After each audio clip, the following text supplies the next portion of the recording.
नमस्कार दोस्तों, मैं आपका R S nursing care report में फिर से स्वागत करता हूं। आज हम पोलियो के पार्ट टू लेके आए हैं।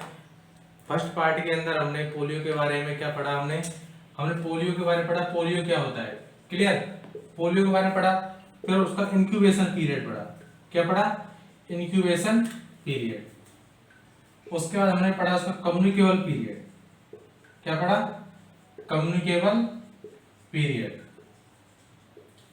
कम्युनिकेबल पीरियड पढ़ने के बाद हमने उसके साइन एंड सिम्टम पढ़े थे। साइन एंड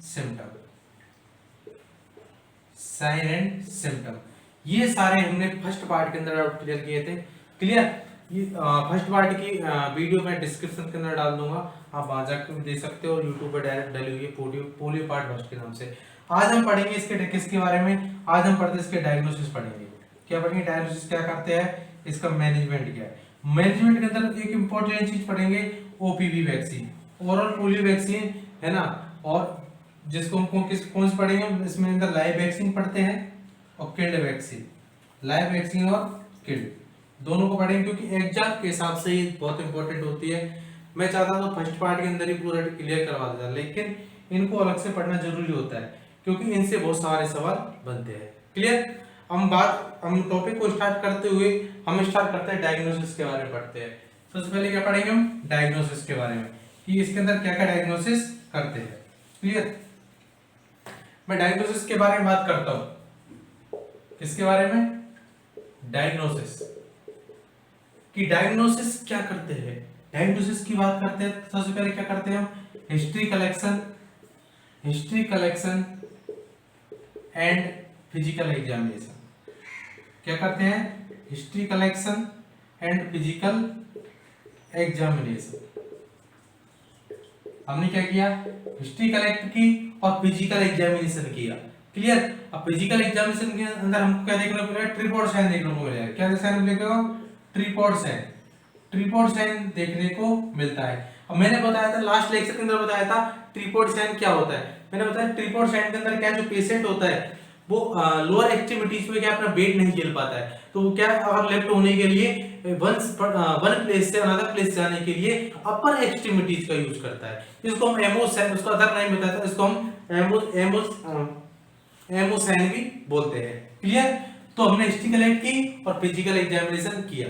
और बात आती है एग्जाम के सबसे बहुत इंपॉर्टेंट चीज है, वो है कंफर्मेटिव साइन। क्या है कि कंफर्मेटिव साइन क्या है, ये दिमाग में आना चाहिए कि कंफर्मेटिव साइन, कंफर्मेटिव डायग्नोसिस क्या होता है। कंफर्मेटिव डायग्नोसिस क्या है, किसके अंदर? डायग्नोसिस के अंदर, किसके डायग्नोसिस के अंदर? पोलियो के डायग्नोसिस के अंदर। क्लियर। किसके डायग्नोसिस? पोलियो के डायग्नोसिस के अंदर। तो कंफर्मेटिव डायग्नोसिस क्या होता है? होता है स्टूल कल्चर। ये एग्जाम के हिसाब से बहुत इंपॉर्टेंट चीज है कि कंफर्मेटिव डायग्नोसिस क्या होता है। वो क्या होता है? Stool culture is the confirmative diagnosis of poliomyelitis, या पैरालाइटिक पोलियो, या फिर इन्फेंटाइल पोलियो। क्लियर। और बात करते हैं कि कितने से स्टूल कल्चर के कितने सैंपल कलेक्ट करते हैं। तो कितने सैंपल कलेक्ट करते हैं? 2 सैंपल कलेक्ट करते हैं। कितने? 2 सैंपल। कब? बिटवीन 24 टू 48 आवर्स के अंदर। जो मतलब 1 डे से 2 डे बोल सकते हैं, 1 डे टू 2 डे, वाले 1 से 2 अंदर 2 सैंपल कलेक्ट करते हैं। और बात करते हैं आफ्टर स्टूल कलेक्शन, कितने डिग्री सेल्सियस पर हम उसको कलेक्ट करते हैं, स्टोर कितने करते हैं। स्टोर की बात आती है कि स्टोर ऑफ स्टूल को हम कितने डिग्री पे स्टोर करते हैं, तो कितना? 4 टू 8 डिग्री सेल्सियस पर। कितना? 4 टू 8 डिग्री सेल्सियस पर हम इसको क्या है? कंट्रोल करते हैं। और बात करते हैं, ये तो हमने पढ़ा history collect, physical examination, confirmative diagnosis के अंदर पढ़ा, स्टूल कल्चर पढ़ा, और 2 सैंपल लेते हैं बिटवीन 24 टू 48 आवर्स के अंदर। क्लियर। और स्टोर क्या करते हैं? 4 टू 8 डिग्री सेल्सियस पर स्टोर करते हैं। क्लियर। अब आगे बढ़ते हैं, इसके अंदर और क्या क्या डायग्नोसिस करते हैं, जिसके अंदर हम पोलियोमाइलाइटिस के बारे में जान सकते हैं। तो हम इसके अंदर क्या कर सकते हैं? सीएसएफ करते हैं। क्या करते हैं? सीएसएफ की बात आती है। सीएसएफ कहां करते हैं? यहां से इंपॉर्टेंट सवाल बनता है कि लंबार पंचर करते हैं। सीएसएफ कलेक्ट करने के लिए क्या करते हैं? एलपी यूज करते हैं, मतलब लंबार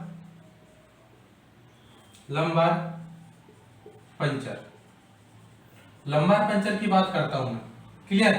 तो अगर मैं बात करता हूँ चिल्ड्रन के अंदर लंबार पंचर कहाँ करते हैं, वेरी इंपॉर्टेंट चीज है कि चिल्ड्रन के अंदर एलपी कहाँ करते हैं, तो कहाँ करते हैं L4 से L5, लंबार पंचर L4 से L5 पे करते हैं। वही बात करता हूँ एडल्ट की, किसकी बात करता हूँ एडल्ट की, तो L3 से L4। ये इंपॉर्टेंट चीज है, एग्जाम में बहुत एग्जाम में पूछा हुआ सवाल है यहाँ से कि चिल्ड्रन के अंदर कौन सा लंबार पंचर करते हैं, अडल्ट के अंदर L3 और L4 करते हैं, L3 L4 पर, और चिल्ड्रन के अंदर L4 से L5 पर।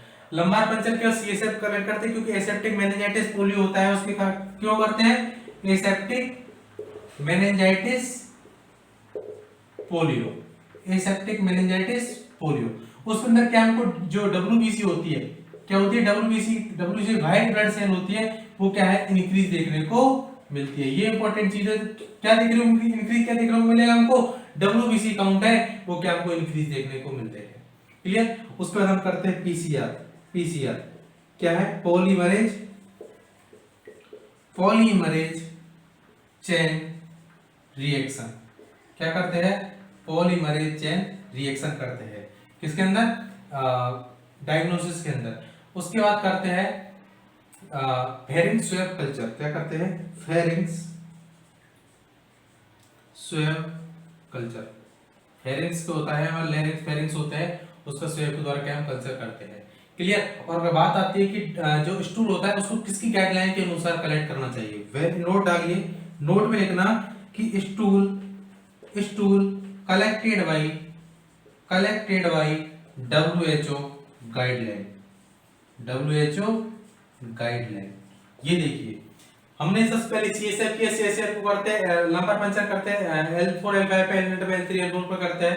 उसके बाद WBC काउंट हमको इंक्रीज काउंट देखने को मिला। तो WBC क्या होती है, व्हाइट ब्लड सेल होती है, वो क्या होती है इंक्रीज हो जाती है।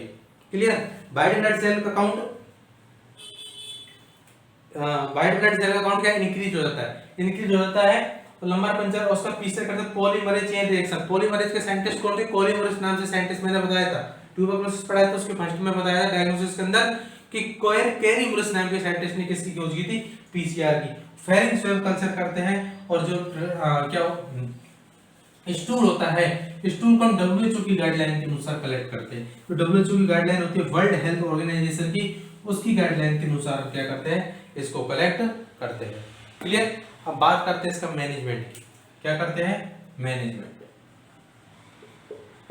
कि इसका मैनेजमेंट क्या होता है। मैनेजमेंट के अंदर क्या करते हैं, नो एग्जैक्ट मैनेजमेंट। सबसे पहले क्या चीज है, नो एग्जैक्ट मैनेजमेंट। ऐसे का क्या है, कोई भी एग्जैक्ट मैनेजमेंट नहीं है। फिर भी हम क्या प्रोफाइलैक्सिस के रूप में करते हैं, प्रोफाइलैक्सिस मैनेजमेंट के रूप में हम फिर भी प्रोटेक्शन करते हैं, कहते हैं ना। तो हम क्या करते हैं, अवॉइड कंटामिनेशन फूड। जो कंटामिनेटेड फूड होते हैं उनको क्या करते हैं, अवॉइड करते हैं। जो वेजिटेबल्स होते हैं, वाटर होता है, फूड बोल सकते हैं, वाटर बोल सकते हैं। क्लियर। फूड बोला, वाटर बोल सकते हैं, ठीक है, वेजिटेबल्स बोल सकते हैं। इन सबको क्या अवॉइड करना चाहिए। क्लियर। और हमें रेगुलर क्या करना चाहिए, हैंड हाइजीन। क्या करना चाहिए, हैंड हाइजीन करना चाहिए, मतलब रेगुलर क्या है, हमको हाथों को धोना चाहिए। क्लियर। और हमेशा कौन सा वाटर यूज करना चाहिए, स्टेराइल वाटर यूज करना चाहिए। कौन सा वाटर, स्टेराइल वाटर यूज। तो कौन सा वाटर यूज करते हैं, स्टेराइल वाटर का यूज करते हैं। क्लियर। और बात करते हैं हम तो फिजियोथेरेपी के पास जा सकते हैं, फिजियोथेरेपी। और एंड क्या बनता है, वैक्सीनेशन। क्या बनता है, वैक्सीनेशन। देखिए हमको प्रोफाइलैक्सिस का मतलब होता है उस बीमारी से बचा कैसे जा सकता है। क्लियर। तो मैं बात करता हूं किसकी, avoid contamination food water and vegetable. जो अवॉइड करना है कंटामिनेट फूड को, पानी को, वेजिटेबल्स को, ताकि इनको सबको क्या अवॉइड करना है ताकि हमें ये बीमारी ना फैले। हैंड हाइजीन रेगुलर बेस पे क्या हमको हाथ धोने हैं, स्टेराइल वाटर का यूज करना है, और फिजियोथेरेपी और वैक्सीनेशन का यूज करना है। क्लियर। अब मैं बात करता हूं किसका, मैनेजमेंट को आगे बढ़ाते हुए हम वैक्सीन की बात करते हैं। किसकी बात करते हैं, वैक्सीन। वैक्सीन के अंदर दो इंपॉर्टेंट चीज बनती है, कौन सी दो, वैक्सीनेशन की बात करता हूं। तो पहले हम बात करते हैं कौन सी वैक्सीन, लाइव वैक्सीन। कौन सी बात करते हैं, लाइव वैक्सीन। लाइव वैक्सीन की बात करता हूं मैं, तो लाइव, इसको लाइव एटेन्यूएटेड पोलियो वैक्सीन के नाम जानते हैं। किसकी? Live attenuated polio vaccine, live attenuated polio vaccine के नाम से जानते हैं। Clear? OPV, oral polio vaccine भी बोल सकते हैं।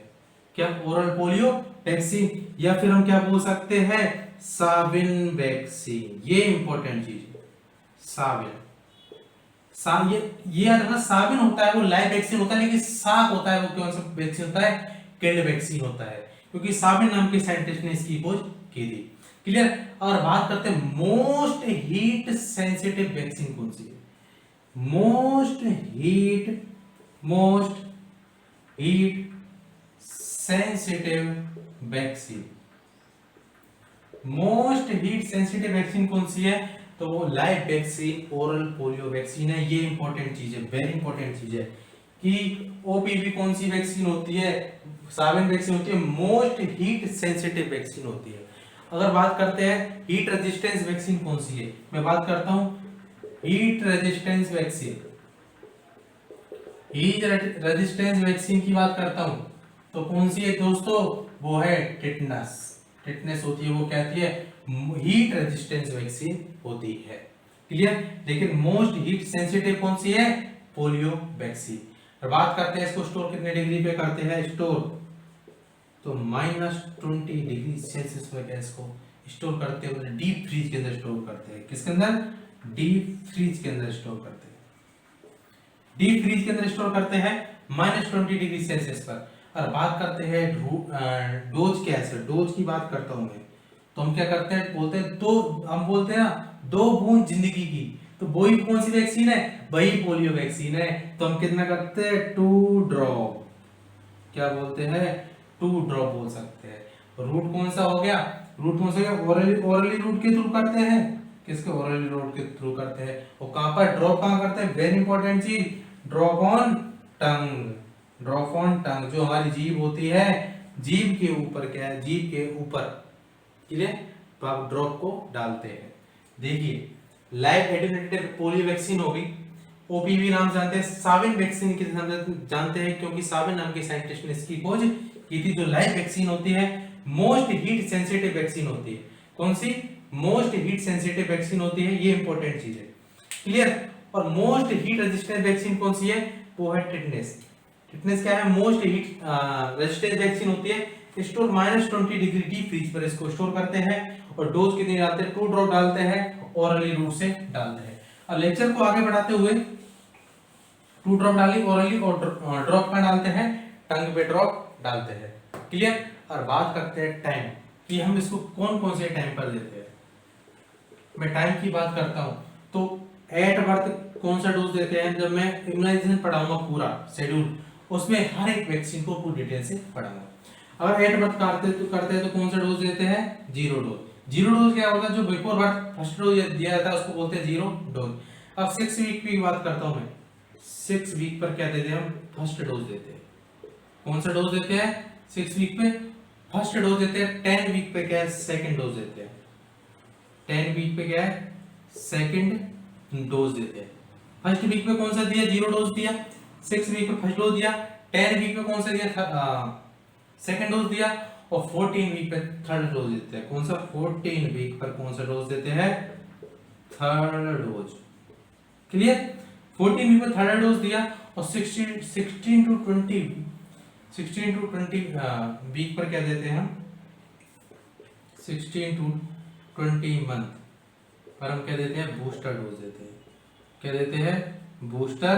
अब बूस्टर डोज की बात आती है तो 16 टू 20 मंथ पर बूस्टर डोज देते हैं। 8 पर 0 डोज दिया, 6 वीक पे फर्स्ट डोज दिया, 10 वीक पे सेकंड डोज दिया, 14 वीक पे थर्ड डोज दे दे। क्लियर? और बात करते हैं 0 डोज क्या होता है? जिस मैंने बताया 0 डोज क्या होता है। 0 डोज को क्या बोलते हैं? Just before dose before first dose. क्या है? Dose before first dose. तो फर्स्ट डोज से पहले जो डोज दिया जाता है, डोज बिफोर फर्स्ट डोज को हम क्या बोलते हैं? 0 डोज बोलते हैं। क्लियर? ये तो हमने पढ़ा किसके बारे में? लाइव वैक्सीन को। और आगे बढ़ाते हैं कि इसके साइड इफेक्ट क्या होते हैं। क्लियर? ये तो हमने इसके बारे में लाइव वैक्सीन के बारे में पढ़ा। कि लाइव वैक्सीन का अमाउंट कब कब देते हैं, कितना डोज देते हैं। अगर बात करते हैं, मैं बात करता हूं किसकी, ओपीवी की, मतलब जो लाइव वैक्सीन होती है उसकी। क्लियर। तो ओपीवी की बात करते हैं तो स्टोर हमने कितने किया, 20 डिग्री सेल्सियस पे इसको स्टोर किया था। ओपीवी क्या करती है, लोकल इम्यूनिटी प्रोवाइड करती है। कहां पर, लोकल इम्यूनिटी इन intestine. OPV provide, OPD provide local immunity, local immunity इन इंटेस्टाइन। कहां करती है, लोकल इम्यूनिटी प्रोवाइड करती है इंटेस्टाइन के अंदर। अब बात करते हैं कौन सी इम्यूनिटी प्रोवाइड करती है, तो बोथ इम्यूनिटी। कौन कौन सी, बोथ इम्यूनिटी। कौन सी, सेल्यूलर, कौन कौन सी, cellular and humoral, cellular and humoral immunity. Cellular immunity provide करती है और ह्यूमरल, बोथ टाइप की इम्यूनिटी क्या ये प्रोवाइड करता है। क्लियर। और अब बात करते हैं, नेक्स्ट चलते हैं हम किल्ड वैक्सीन पे चलते हैं। ये तुमने पढ़ा लाइव वैक्सीन के बारे में, अब पढ़ते हैं किल्ड वैक्सीन के बारे में। ये किल्ड वैक्सीन क्या होती है। वैक्सीन पढ़ा, सबसे पहले लाइव वैक्सीन पढ़ा। लाइव वैक्सीन को सावेर नाम के साइंटिस्ट ने खोज की थी, ये इंपॉर्टेंट चीज है। क्लियर। अब मैं बात करता हूँ killed vaccine. Killed vaccine, killed vaccine को हम बोलते हैं, कौन सी वैक्सीन बोलते हैं, साक वैक्सीन। कौन से, साक वैक्सीन के नाम से जानते हैं। किल्ड वैक्सीन को साक वैक्सीन के नाम से जानते हैं। क्लियर। अब बात है किल्ड, इसको किल्ड वैक्सीन बोला, साक वैक्सीन बोला। क्लियर। अब इसकी बात करते हैं डोज कितना देते हैं। डोज कितना देते हैं, 0.5 ml के इसके अंदर डोज दिया जाता है। रूट की बात करता हूं मैं, रूट की कौन कौन सी रूट दे सकते हैं, तो हम इंट्रामस्कुलर दे सकते हैं और सबक्यूटेनियस रूट से दे सकते हैं। क्लियर। और सबक्यूटेनियस की बात करता हूं कि आईएम इंट्रामस्कुलर कितने डिग्री एंगल पे देते हैं हम, तो 90 डिग्री एंगल पे इंट्रामस्कुलर इंजेक्शन को दिया जाता है। ये भी आपके हिसाब से एग्जाम में इंपॉर्टेंट क्वेश्चन है। और सबक्यूटेनियस को हम 45 डिग्री पर देते हैं।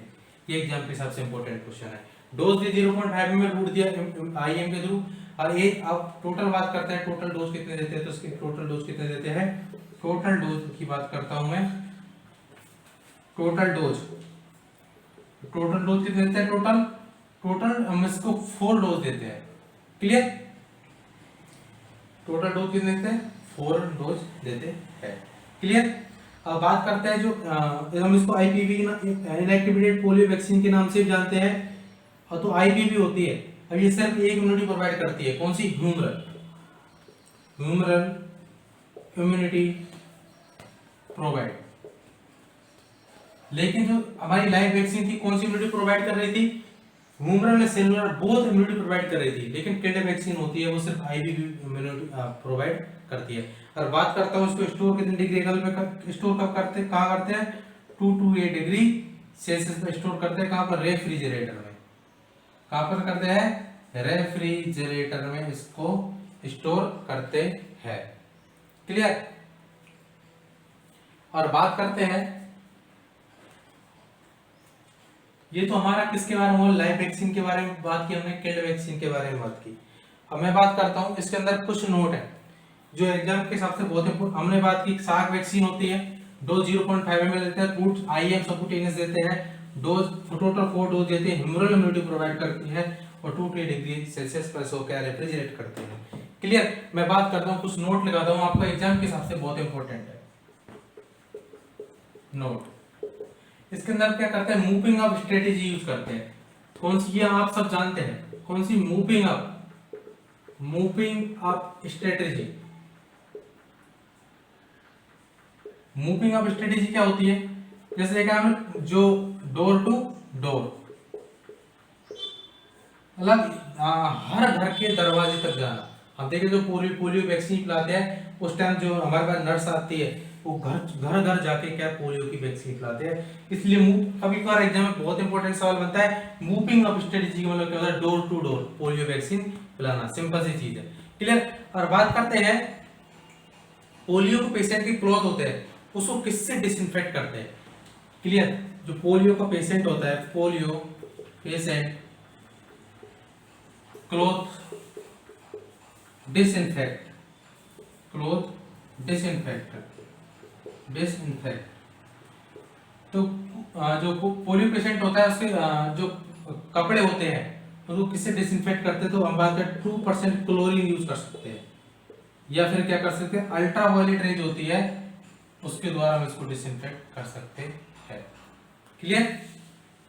ये तो हमने किसके बारे में पढ़ा, जस्ट इसके बारे में कि डोर टू डोर क्या होता है, पोलियो पेशेंट को डिसइंफेक्ट के थ्रू करते हैं। क्लियर? जो पोलियो वायरस सेकंड है वो क्या वर्ल्ड से एरिडिकेट कर दिया गया है। तो पोलियो वायरस मैंने बताया, polio virus second eradicate world, और कब वर्ल्ड से एरिडिकेट किया, 1999 के अंदर इसे वर्ल्ड से एरिडिकेट कर दिया गया। क्लियर? अब बात करते हैं जो आईवीवी होती है, इंपॉर्टेंट चीज, इनएक्टिवेटेड पोलियो वैक्सीन होती है, वो कौन से पेशेंट को हम दे सकते हैं। इनएक्टिवेटेड पोलियो वैक्सीन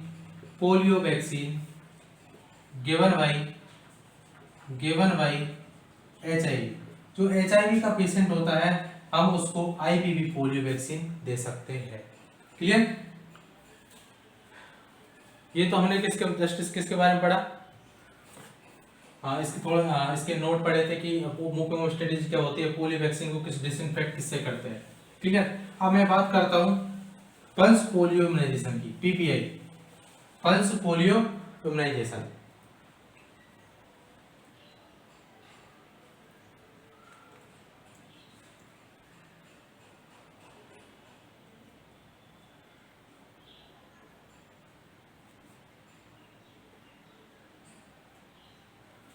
किसकी बात करता हूं, पीपीआई,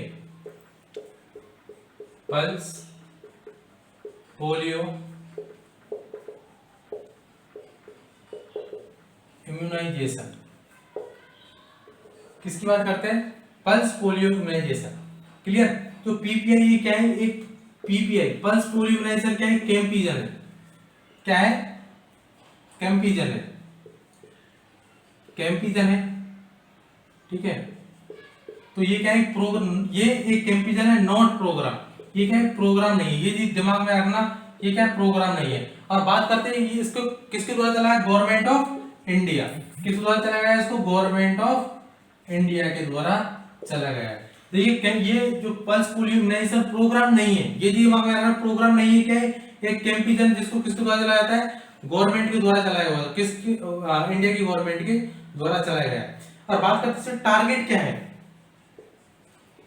टारगेट तो अप टू 5 ईयर चिल्ड्रन, 5 साल तक के बच्चे होते हैं, उस जो 5 साल तक के बच्चे होते हैं है ना, उनके लिए ये क्या है, पल्स पोलियो इम्यूनाइजेशन का टारगेट किया गया। ठीक है? और बात करते हैं पीपीआई की फर्स्ट डोज कब दी गई थी, ये important, PPI pulse polio immunization की first dose, pulse polio immunization की फर्स्ट डोज कभी 9 दिसंबर 1995, 9 दिसंबर 1995 को पीपीआई की फर्स्ट डोज दी गई थी। बात करते हैं पीपीआई की सेकंड डोज कब दी गई थी, सेकंड डोज की बात करता हूं मैं, तो कब दी थी, 20 जनवरी 1996 को, 20 जनवरी 1996 को सेकंड डोज दी। थर्ड डोज की अगर बात करूं 2 टाइम। और बात करते हैं टारगेट क्या थी, अप टू 5 ईयर के चिल्ड्रन की टारगेट थी। फर्स्ट डोज कब दिया, 9 दिसंबर 1995 को दिया, सेकंड डोज 20 जनवरी 1996 को दिया गया। क्लियर? अब बात करते हैं वैक्सीन बायल मॉनिटर, बीबीएम। एक इंपॉर्टेंट चीज होती है बीबीएम, क्योंकि बीबीएम से सवाल बनते हैं कि वैक्सीन बायल मॉनिटर, कभी कभार इसकी फुल फॉर्म पूछ लेता है बीबीएम की। बीबीएम क्या है, वैक्सीन बायल मॉनिटर, बीबीएम। इसके द्वारा पता लगाते हैं कि वैक्सीन हमारी कब तक काम करेगी। और मैं बात करता हूं बीबीएम, तो क्या है, वैक्सीन बायल मॉनिटर, क्या है, वैक्सीन बायल मॉनिटर। और बात करते हैं इसको कब, ये कब आया था, 1998 के अंदर आ गया। क्लियर? और बात करते हैं इसके अंदर हम इसके अंदर बीबीएम के अंदर कौन कौन सी वैक्सीन यूज करते हैं, तो हम ओपीवी करते हैं और हेपेटाइटिस बी यूज करते हैं। ये तो हमने कौन सी की, OPV, oral polio vaccine use की। क्लियर? ओपी वैक्सीन यूज की और कौन सी, हेपेटाइटिस बी यूज की। देखिए और यहाँ पर हम रिजल्ट देखते हैं, क्या देखते हैं, रिजल्ट। रिजल्ट के अंदर क्या देखेंगे हम, इनर स्क्वायर है, देखिए इनर स्क्वायर इज लाइटर और इनर स्क्वायर लाइटर है, क्लियर, मतलब लाइटर मतलब व्हाइट टाइप में, क्लियर है ना। और inner square is still lighter, outer square जो इनर स्क्वायर इज स्टिल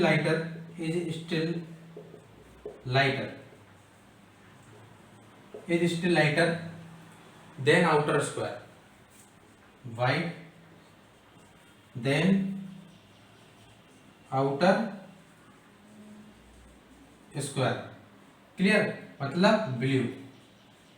तो ये वैक्सीन कैसी है, हम इस वैक्सीन को यूज कर सकते हैं, यूज दिस वैक्सीन। देखिए अभी मैंने क्या बताया, इनर स्क्वायर इज लाइटर, और इनर स्क्वायर क्या है, लाइटर है, मतलब जो इनर स्क्वायर लाइटर है और इनर स्क्वायर जो स्टिल रह गया, क्लियर, किसके द्वारा, आउटर एस्पेक्ट है, आउटर स्क्वायर से क्या है, स्टिल रह गया, मतलब उससे ज्यादा लाइट हुआ, तो उस वैक्सीन को हम क्या कर सकते हैं, यूज कर सकते हैं।